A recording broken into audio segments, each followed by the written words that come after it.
you want to become a pilot but do not know how to start?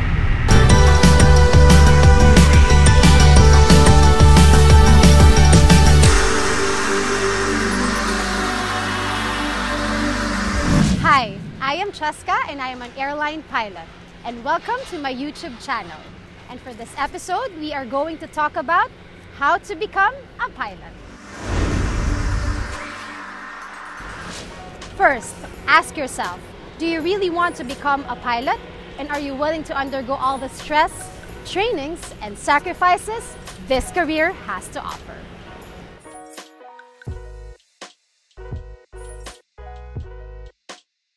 Some take up flying as their 4-year degree course. Pero meron namang iba katulad ko na extra course yung flying. I suggest na mag-take up kayo ng course na different from flying para kung maisip nyo na hindi nyo pala siya gusto, meron kayong backup course. Tulad ko, nag-Bachelor of Science in Nursing ako.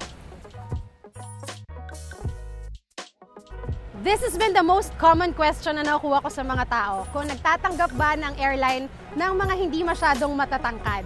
And just to give you hope guys, I am only 5'1.5" at meron pa kayong pag-asa.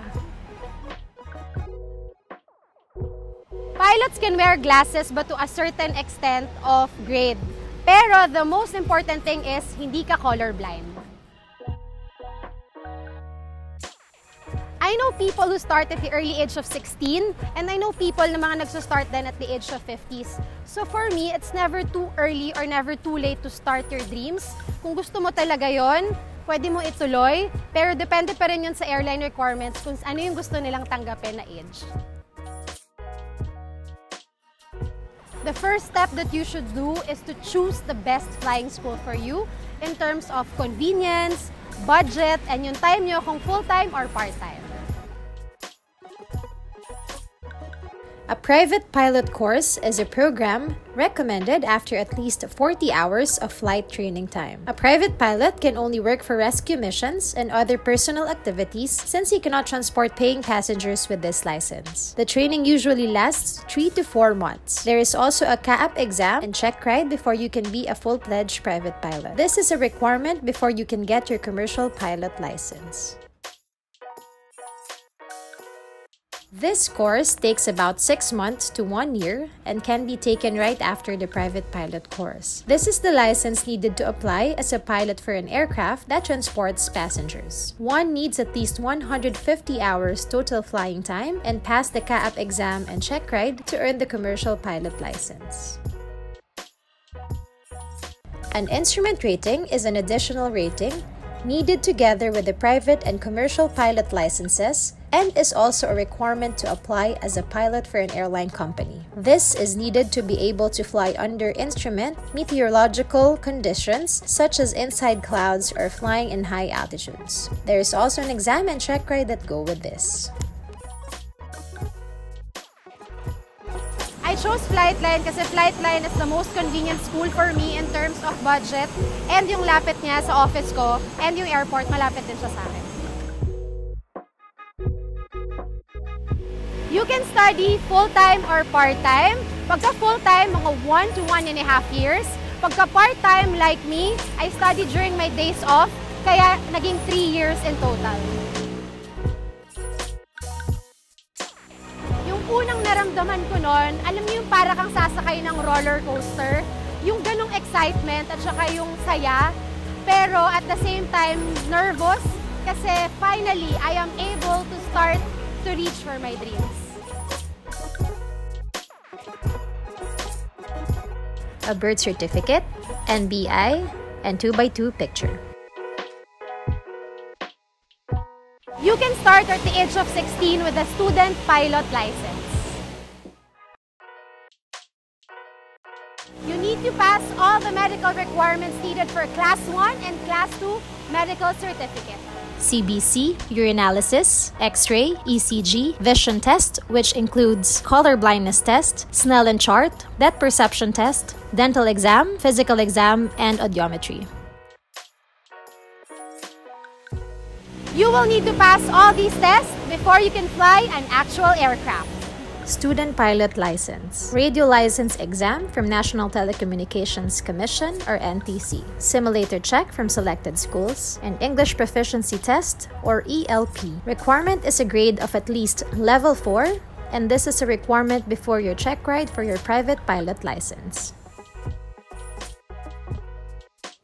We have to pass the ELP or yung English Language Proficiency Exam. There are levels, so I think you need to be good in English to pass those exams. Student Pilot License, Private Pilot License, Additional Rating. As for the Airbus rating, it also falls under Additional Rating.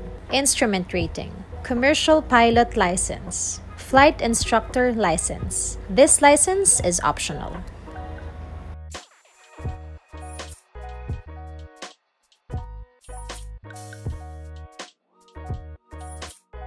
The total tuition fee for PPL and CPL is 2,140,000 pesos. But if you avail of the whole package and you finish it in 1 or 2 years, there is a certain discount. Monthly installment are accepted, and FLITELINE is located in Plaridel, Bulacan, and the simulator is located at Salem Complex, Pasay City. Additional expenses in taking up flying include license, medical and other examination fees, room accommodation, books, uniforms, fare or transportation, and daily meals. Here is the list of some of the schools that offer basic flying course and type rating course in the Philippines.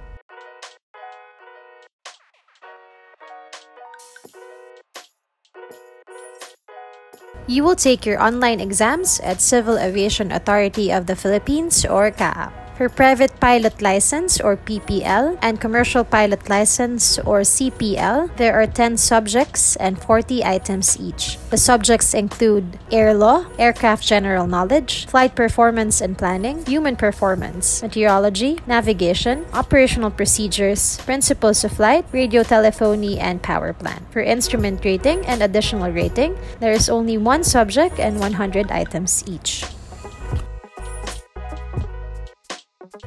time management, focus, determination, and the drive to reach for my dreams.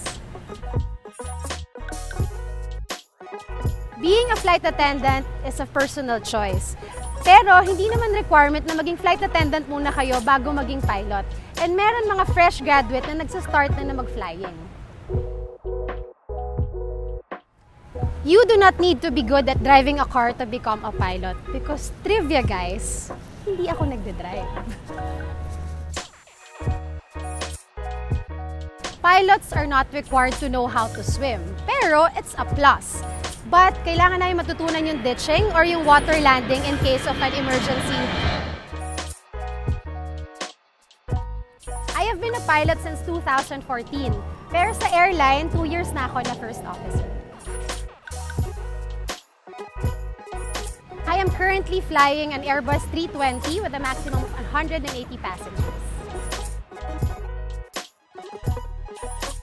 Aims to provide the pilot with the comprehensive knowledge of the system and skill needed to fly a particular kind of aircraft. This is required for flying a commercial jet and is your ticket to most airlines. The program usually takes 2 to 3 months. The A320 type is the most common and frequently used by airlines all over the world.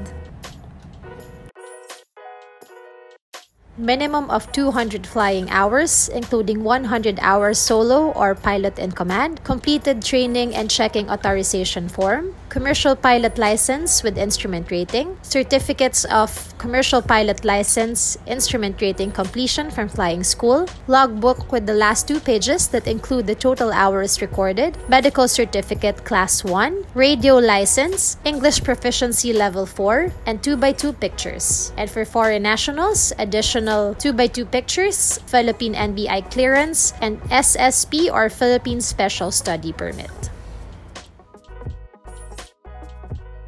The total tuition fee for Airbus rating?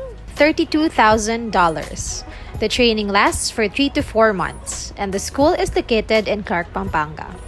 It includes ground school, full flight simulator sessions, computer-based training, procedures training, line-oriented flight training, and skills test. I applied with 200 hours sa airline ko ngayon.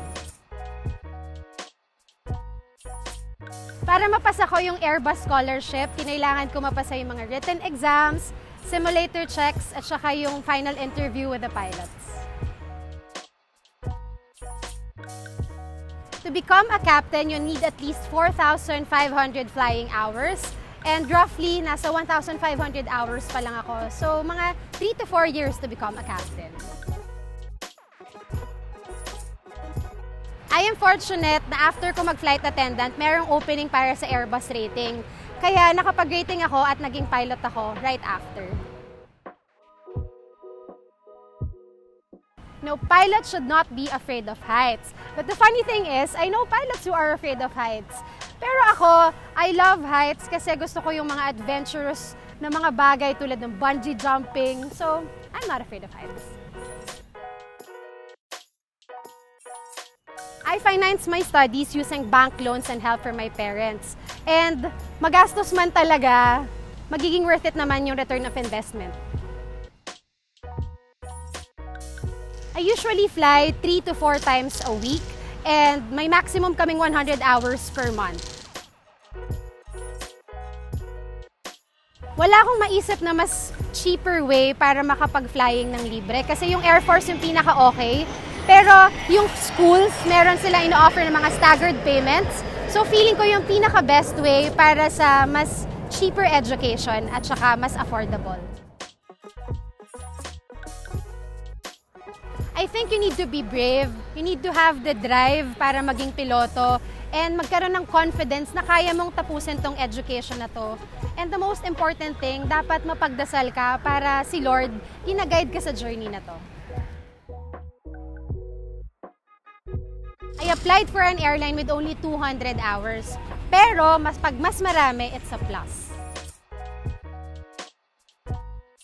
The retirement age for pilots is 65 years old, pero may mga ibang airline na 67 years old. I will go back to my first question.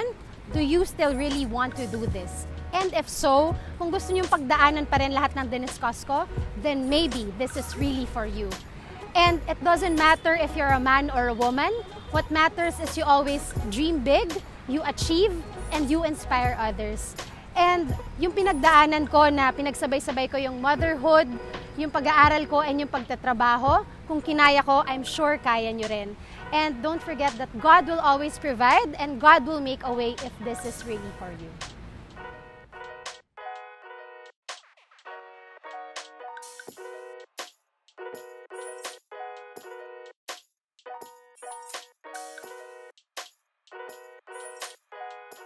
This is your first officer, Filipina pilot Chezka speaking. Thank you for watching my first episode, and I hope I answered your frequently asked questions about aviation. And don't forget to like and subscribe, and watch out for my future videos. I want to hear your thoughts. Comment down below. And don't forget to dream big and love life.